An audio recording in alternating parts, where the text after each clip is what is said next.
അന്ത്യപ്രവാചകരും ഈ ലോകം തന്നെ സൃഷ്ടിക്കപ്പെടാൻ കാരണഭൂതരുമായ തിരുനബി സല്ലല്ലാഹു അലൈഹി വസല്ലമ ജന്മം കൊണ്ടത് റബീഉൽ അവ്വൽ മാസത്തിലായിരുന്നു എന്നതിലും അത് തിങ്കളാഴ്ച ആയിരുന്നു എന്നതിലും കാര്യമായ അഭിപ്രായ വ്യത്യാസമില്ല.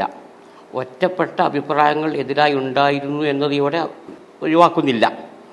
ആനക്കലഹ യുദ്ധത്തിൻ്റെ 50-ാം ദിവസമായിരുന്നു അത്. റബീഉൽ അവ്വൽ 2-നാണെന്നും 3-നാണെന്നും അഭിപ്രായമുണ്ടെങ്കിലും 12-നാണെന്നാണ് പ്രസിദ്ധമായ അഭിപ്രായം.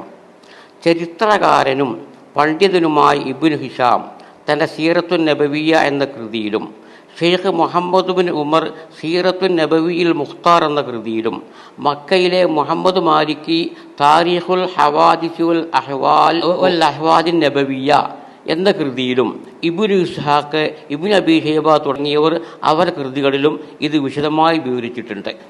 നബി സല്ലല്ലാഹു അലൈഹി വസല്ലമ തങ്ങൾ ജനിച്ചതും പ്രവാചകത്വം നൽകപ്പെട്ടതും ഹിജറ പുറപ്പെട്ടതും മദീനയിലെത്തിയതും വഫാത്തായതും തിങ്കളാഴ്ചയായിരുന്നു എന്ന് മഹാനായ അബ്ദുല്ലാഹി ഇബ്നു അബ്ബാസ് റളിയല്ലാഹു തആല അൻഹു പറഞ്ഞതായി ഇമാം അഹ്മദ് നിവേദനം ചെയ്തിരിക്കുന്നു.